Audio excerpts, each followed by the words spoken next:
Mapipilitan ng manghimasok ang Estados Unidos kung aatakihin ng Beijing ang mga barko ng Pilipinas sa South China Sea.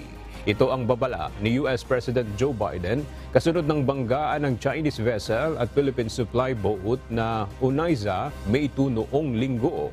Binigyang diin ng United States President na sa umiiral na Mutual Defense Treaty, may karapatan ang dalawang bansa na suportahan ang isa't isa kapag may ibang umatake sa kani-kaniyang bansa.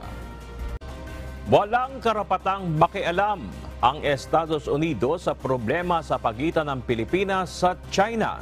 Ito ang sinabi sa isang pahayag ni Chinese Foreign Ministry spokesperson Mao Ning matapos na magbigay ng assurance si US President Joe Biden na ipagtatanggol nito ang Pilipinas sa pag-atake ng ibang bansa kasunod ng pagbangga ng mga barko ng China sa supply boat at Philippine Coast Guard vessel sa pinakahuling resupply mission ng Pilipinas sa Ayungin Shoal.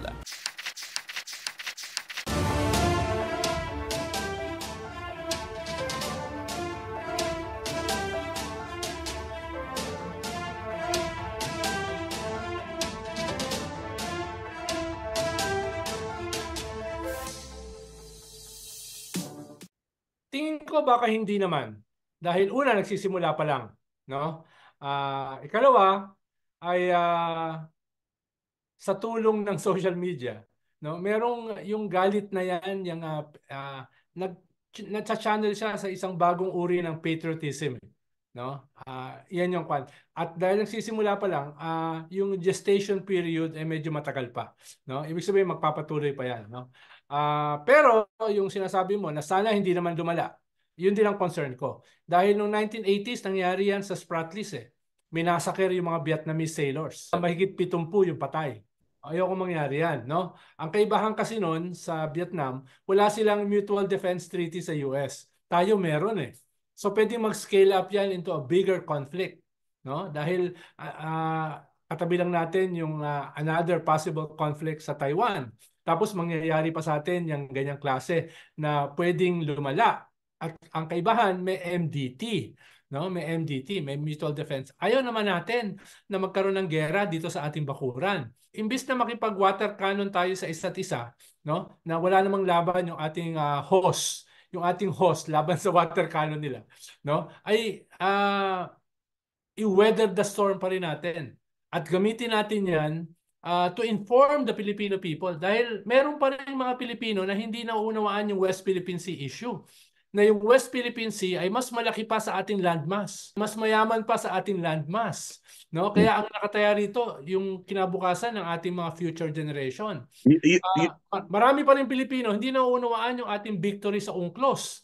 Kanina lang si Bobby Tiglaw yung title ng kanyang column sa Manila Times no? Yung UNCLOS victory daw, yung UNCLOS na nangyari, ang pinapaboran China. Imagine mo yun From my vantage point, kahit may mga public statements ang US, ang Australia, ang Japan, no? Tungkol dito sa nangyari, tingin ko ay ayaw pa rin ng mga bansa na yan na mag-escalate out of control yung mga tensions na yan. No? Partly dahil nakastretch to thinly pa rin ang US around the world. No? Partly dahil yung kanilang mga EDCA sites ay wala pang laman. No? Partly, meron silang parating na election sa November. No? So maraming partly. No? Kaya in the immediate, duda ako kung yan ay papayagang mag-escalate. No? Pero ang problema, wars happen because of accidents.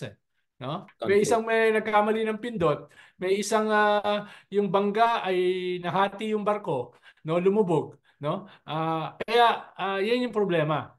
If there are too many warships in one area, halimbawa next month may balikatan with the French, no? Kasama natin yung France dito sa balikatan na ito. So, yan yung delikado, no? Tingin ko naman may mga saner heads na nagka-calculate, nagka-calibrate at umiiwas dyan. Pero again, wars start because of accident. Yung last year, yung ating Coast Guard, no? Nagbo-volunteer yung mga senador na maglagay ng budget para magpatayo ng structures doon. Sabi ng ating gobyerno, sabi ng ating defense, hindi kailangan. Hindi kailangan. Kailangan na naming palakasin yung BRP Sierra Madre. So meron namang mga ganon. Ikalawa, may nagsabi sa Coast Guard, Right. ng US, we will escort yung inyong resupply. Sabi nila, hindi. Kami ang gagawa. Exactly. Hindi dapat tayo nag-rely No? directly. May sarili. No? Yan yung point. So meron namang ganung assertion tayo. No? Ngayon, nagagalit ang China na bakit may mga media, bakit pinapakita sa buong mundo itong nangyayari. That's exactly the point. That's exactly political judo. That's exactly the essence of David versus Goliath. Diba? Na ipakita sa mundo yung pambubuli ng China. Ipakita sa mundo itong dangerous aggression na ito, no? Kaya galit na, paano makikita mo? Galit na galit ang China. Galit na galit sila dahil may media, no? Yun ang galit nila, yung media. Kaya ngayon ang galit nila sa media na dinoktor daw yung video. Yung sa ambassador kasi, usually nangyayari yan before a war, no? Or during a war, no? Kaya medyo may mga protocols diyan, no, tungkol diyan dahil papabalik na rin natin. Papabalik na rin nila yung ating ambassador sa China. Ikalawa, yung economic, mas complicated yan. Dahil mas nakikinabang ang China sa atin, no? In terms of trade. Pwede ka na mag-diversify eh. No? Yan din yung sitwasyon ng US dati. Napaka-dependent sa China sa cheap products. Di ba?